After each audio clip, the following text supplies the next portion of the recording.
Continuação do livro As Crianças Índigo.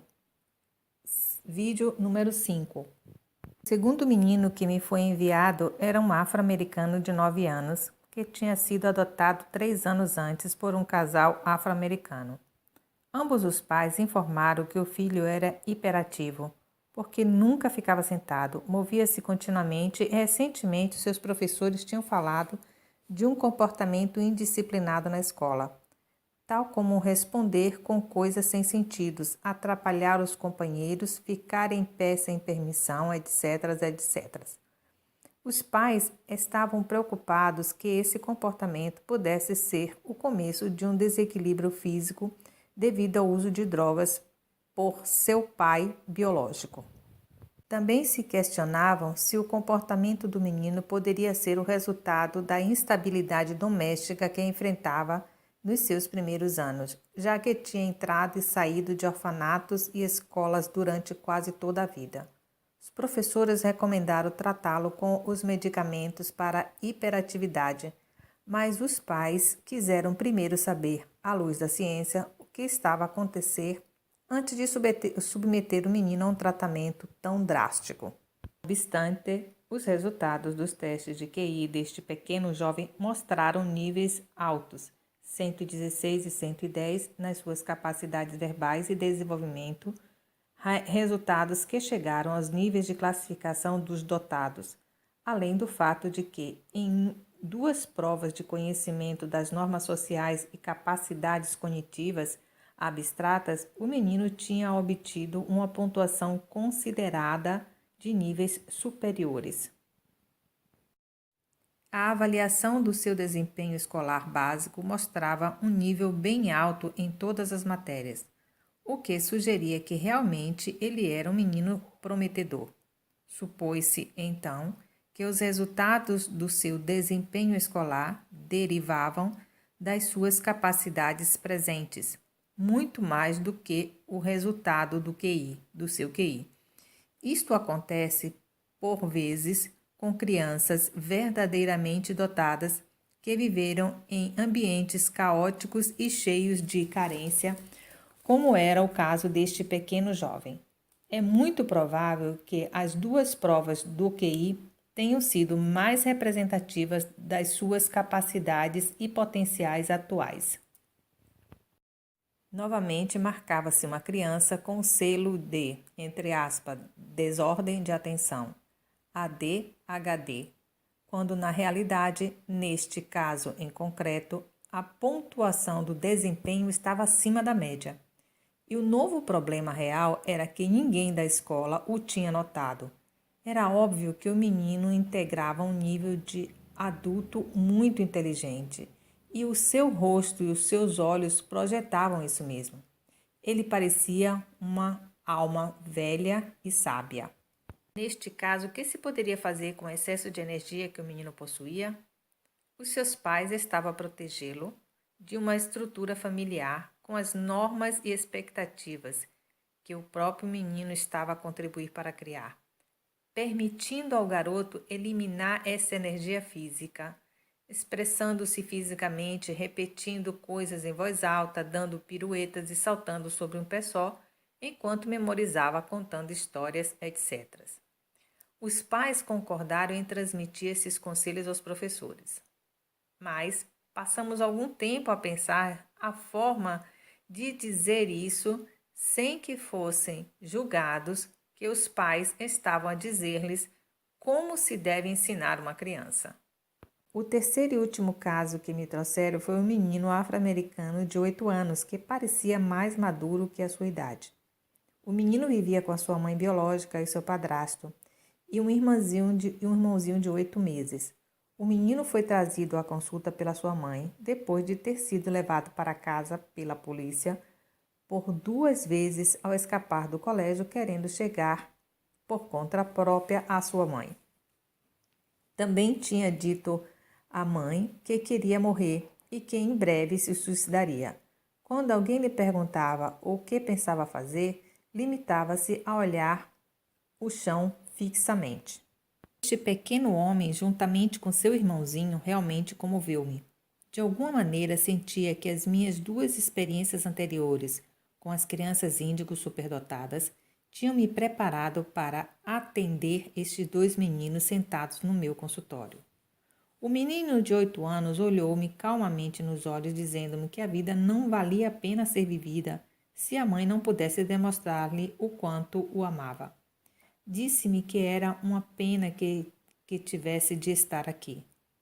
Seu pequeno irmão tinha a mesma expressão de adulto no rosto e olhos, e ainda que relativamente precoce na sua linguagem, só virou a cabeça olhando-me fixamente. Podia jurar, sob uma estante cheia de bíblias, que aquele menino, através da sua atitude, estava a dizer-me que não ia revelar os seus segredos. Todo com sua mãe, o menino mais velho cuidava com frequência do seu irmãozinho, sem que ninguém lhe pedisse, e parecia saber o que fazer sem que ninguém o houvesse ensinado. Mesmo assim, excluindo esta atitude amável, essa criança, entre aspas, era o terror. Dizia a sua mãe que, desde a pré-primária, era fisicamente hiperativo, sempre a responder mal educadamente e querer fazer as coisas à sua maneira. Também era manipulador, como se soubesse como as pessoas querem ser percebidas, e então começava o jogo. 2 anos antes, a mãe tinha levado a um terapeuta, mas não continuou quando viu que o menino tinha melhorado. Agora, nada mais o fazia comportar-se bem, pelo que, definitivamente, queria iniciar o tratamento com relatina. Informou ainda que esse menino mais velho acreditava que ninguém o amava, ainda que ela o amasse profundamente. Confessou que cuidar do seu filho menor tomava todo o seu tempo e que o seu esposo não colaborava muito com o cuidado do bebê. Retirando isso, eles tinham mudado de escola pelo menos uma vez por ano nos últimos 4 anos, por questões de trabalho de seu esposo. A mãe não ficava em casa, já que, por necessidade econômica, tinha de trabalhar. Ela queria que o marido tomasse parte ativa na criação dos filhos, sobretudo porque o mais velho sentia falta do pai verdadeiro que, nos últimos anos, tinha entrado e saído da prisão sem ter contato algum com o filho. A sua aprendizagem escolar tinha sido muito problemática nos últimos anos.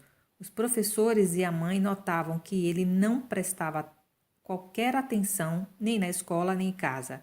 E, é claro, certamente não era o filho/estudante ideal.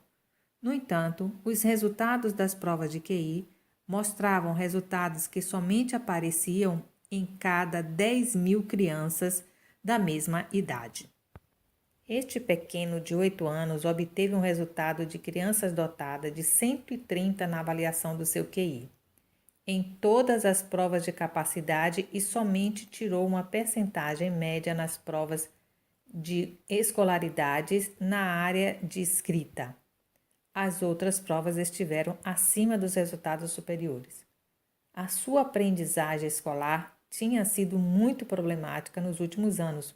Os professores e a mãe notavam que ele não prestava qualquer atenção nem na escola nem em casa e, é claro, certamente não era o filho estudante ideal.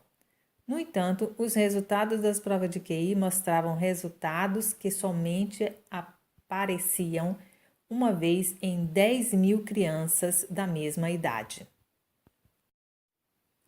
No momento em que escrevemos estas linhas, a terapeuta e eu estamos tratando de encontrar a maneira mais adequada de apresentar os resultados das provas aos seus pais, pois não queremos que eles se sintam culpados pelos problemas do filho. E sabemos a grande pressão pela qual a sua mãe está a passar. Mas são os pais que devem mudar o meio ambiente para poder ajudá-lo a superar as limitações diárias das suas expectativas.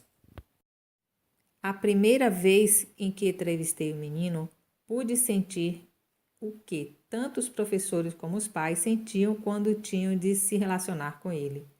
Ele entrou no consultório e começou a abrir todas as caixas, olhando e examinando tudo o que via, apesar dos meus repetidos pedidos para que se sentasse. Contendo-me dirigir-me a ele calmamente e tratando-o como um adulto, e disse-lhe que me sentia muito ferida em ter alguém no meu consultório a bisbilhotar a minha. Contendo-me dirigi-me a ele e calmamente, e tratando como um adulto, disse-lhe que me sentia muito ferida em ter alguém no meu consultório a bisbilhotar as minhas coisas sem a minha permissão. Disse-lhe que me sentia como se não gostasse dele e como se ele não me respeitasse. Perguntei-lhe se alguém já tinha mexido nas suas coisas sem a sua permissão, e ele relatou 2 situações, uma vez na escola e outra em casa. Então, desculpou-se, eu aceitei as suas desculpas e demos as mãos como bons amigos. A partir deste momento e durante minha interação com ele, nunca mais se comportou de maneira incorreta. Sempre esteve atento, amável e trabalhou duro durante as provas. A palavra-chave com este jovem cavalheiro era respeito. No entanto, ninguém parecia reconhecer quem ele era realmente. No momento em que escrevemos estas linhas, a terapeuta e eu estamos tratando de encontrar a maneira mais adequada de apresentar os resultados das provas aos seus pais, pois não queremos que eles se sintam culpados pelos problemas do filho. E sabemos a grande pressão pela qual a sua mãe está a passar. Mas são os pais que devem mudar o meio ambiente para poder ajudá-lo a superar as limitações diárias das suas expectativas. Resumindo, existem 2 maneiras de identificar as crianças índigo. Primeiro, se a criança índigo foi identificada como, entre aspas, criança problema, é importante fazer um teste de QI, coeficiente intelectual.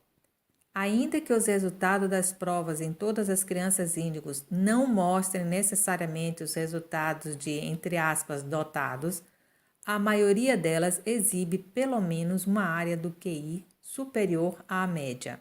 O seu desempenho escolar básico frequentemente está dentro da média. Segundo, se uma criança foi identificada com síndrome de desordem de atenção, ADHD, existe uma grande probabilidade de que esse se trate de uma criança índigo. Procure os comportamentos desorganizados que os outros confundem como desordem de atenção, DHD.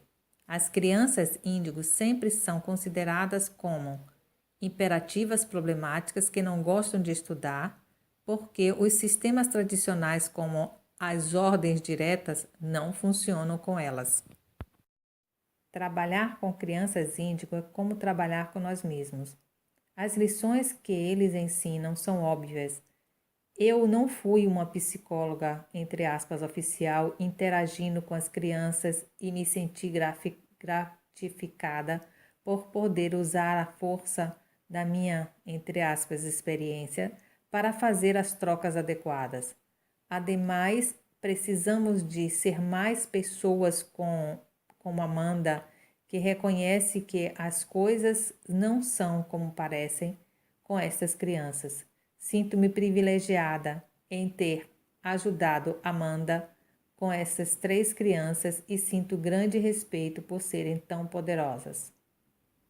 Comentário dos professores e autores. A maioria das pessoas que conhecemos que estão a trabalhar com crianças fazem-no na retaguarda.